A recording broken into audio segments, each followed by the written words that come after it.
말 그대로 상안검은 눈꺼풀이죠. 기준으로 위쪽을 상안검이라고 하고 아래쪽을 하안검이라고 하는데, 당연히 나이가 들고 노화가 되면서 이 부분을 잡고 있던 피부의 탄력이 떨어지고 지방도 튀어나오고 피부가 처지면서 주름을 만들고 눈 아래쪽에 우리가 보통 눈밑고랑 같은 고랑까지 만드는 그런 상태를 일컬어서 하안검이 필요한 상태, 지방이 볼록하게 튀어나오고 피부가 처지기 때문에 이것을 위쪽으로 재배치해주고 근육을 뼈에 고정을 시켜줘서 모양을 잡아주는 것을 대부분 간단하게 하안검 수술이라고 부르고 있습니다.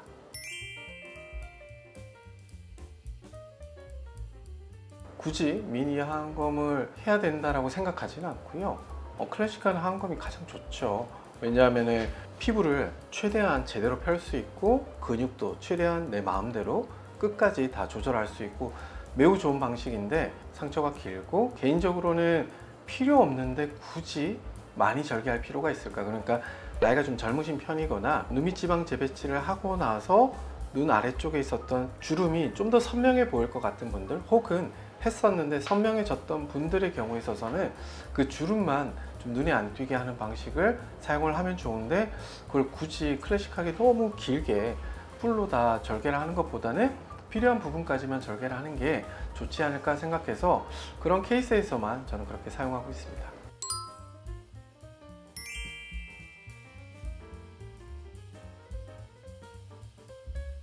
이건 좀 정확하게 얘기를 해야 될 것 같은데요. 일반적으로 성형외과 선생님들이 아니신 분들이 하안검을 하려고 할 때 눈밑 지방 재배치를 적당히 하고 남는 피부만 이제 잘라서 이제 붙이는 경우가 있는데, 그런 경우를 일컫는 것 같고요. 미니 하안검과 하안검의 차이는 절개의 길이의 차이밖에 없고요. 그리고 알륜근을 잘라서 뼈에다가 고정해주는, 우리말로는 슬링이라고 하는데, 그 작업은 반드시 다 하는 거기 때문에 글쎄요, 절개의 길이 빼고는 모든 방식이 저는 동일하다라고 저는 설명드리고 있습니다. 그리고 안검 외반증은 근육을 절개해서 생기는 게 아니고요. 그 근육을 절개해야 되는 건 반드시 해야 되는 거고, 그걸 제대로 고정 못했거나 혹은 환자분이 안검 외반이 생길 가능성이 있는 눈 모양인데도 불구하고 이 부분을 쉽게 설명하면 제대로 손보지 않고 적당히 고정했을 때 생기는 경우가 좀 더 많다? 당연히 피부를 너무 많이 자른 경우 생기겠지만 그런 경우는 좀 드무니까요. 눈이 작아지는 걸 절대 피할 수는 없고요. 대신에 눈이 작아져 보이는 것을 최소화시키거나 혹은 오히려 눈이 조금 더 커져 보이게 할 수 있는 방법은 있죠. 대신에 이걸 실제로 커지게 한다든지 실제로 작아지는 걸 막아준다라고 생각하시면 절대 안 되고요.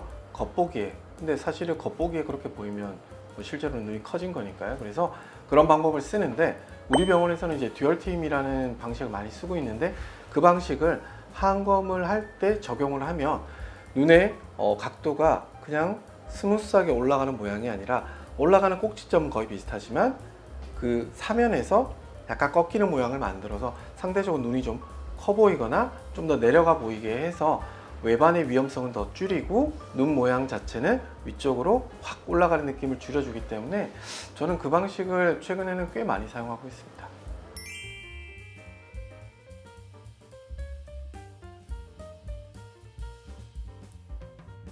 수술하는 김에 접근하기 편하니까, 우리가 일반적으로 중안부라고 부르는 건 광대뼈 앞쪽에 있는 여러 근육, 지방 조직, 피부를 보통 일컫는 건데, 하안검을 하기 위해서 여기 부분을 절개를 하면 그쪽에 접근하기가 훨씬 편하거든요. 그래서 보통 하안검을 할 때 이제 중안부 거상을 함께 하는 경우가 많고, 그리고 중안부 거상을 함께 하면 훨씬 더 이쁩니다.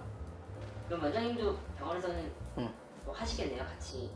그럼요. 이게 수프라는 게 되게 어떻게 보면 그냥 광대뼈 앞쪽에 우리가 이제 눈밑 고랑 있잖아요. 여기서 이렇게 선을 그어서 광대 앞쪽에 이렇게 삼각형 만들면 딱 여기 있거든요. 이 부분을 보통 하안검 할 때 같이 쉽게 말하면 걷어올리는 작업을 하게 되면 예쁘죠. 근데 사실 하안검을 할 때 외에는 굳이 수프를 건드릴 필요가 없는 게, 우선 되게 깊게 있어요. 그러니까 우리가 안륜근이라고 부르는 근육의 아래쪽에 있거든요. 이거 같은 경우는 우선 깊은 지방층이기 때문에 움직이기가 용이하지 않아서 하안검 할 때 외에는 굳이 하실 필요가 없고요. 그 시간과 노력을 들여서 하는 거에 비해서는 효과가 그다지 뛰어나지는 않거든요. 그래서 이게 꼭 필요한 분들이 있어요. 그러니까 예를 들면 제가 얼마 전에 수술했던 어머님처럼 20-30년 전에 교통사고가 나셨어요. 그래서 얼굴뼈가 부러지셨어요. 그래서 오른쪽과 왼쪽의 높이 차이가 너무 심하세요. 그래서 눈이 들어간 정도도 다르고 해서 스프 교정을 같이 안 해주면 하안검을 했었을 때 이쁘지 않으시겠다 라고 생각이 들면 무슨 일이 있어도 걷어 올리는 거죠. 그래서 그분은 이제 그렇게 해서 제 마음에도 되게 들고 환자분도 되게 만족하신 그런 케이스가 되는 거고, 그게 아니다, 피부가 얇다, 지방층이 그렇다지 쓸모있지 않다, 이럴 때는 굳이 뭐 손대실 필요까지는 없습니다.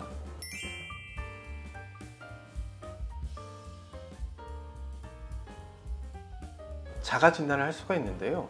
눈꼬리 끝에서 수직선으로 쭉 내려가면 여기 이제 우리 광대뼈의 가장 튀어나온 쪽과 만나는 이 부분이 우리가 일반적으로 스프가 있는 위치거든요. 근데 이 손가락을 보통 1cm 이상만 살짝 눌러서 올려줬었을 때 괜찮아지래라는 느낌이 들면 스프를 교정하게 되면 중안면이 훨씬 더 좀 볼록하게 튀어나오면서 젊어지는 느낌, 이뻐지는 느낌을 가지실 수 있기 때문에 그런 셀프로 한번 테스트 한번 해보시고, 그리고 수직면상이 있기 때문에 클래식한 하안검을 하든 미니 하안검을 하든 접근하기에는 사실 크게 문제점이 없어서 저는 그냥 필요하면 다 한다 라고 알고 계시면 됩니다. 우선은 20대, 30대, 40대, 50대, 60대처럼 나이로 구분할 필요는 없고요. 첫 번째는 탄력이죠. 이것도 이제 자가로 해보실 수 있는, 저는 이제 환자분들께 웃어보세요, 눈웃음을 조금 해본 다음에 눈뼈에다가 고정을 시켰을 때 주름이 안 보이는 정도가 되면 미니 하안검을 하시라고 말씀드리고, 그렇게 했는데도 주름이 보이면 클래식한 하안검 하시라고 말씀드리거든요. 그래서 그런 것처럼 딱 하나의 주름 혹은 한 두세 개 정도 되더라도 제가 말씀드린 이 방법으로 주름이 보이지 않는 분들은 미니 하안검도 충분하다라고 생각하시면 될 것 같습니다.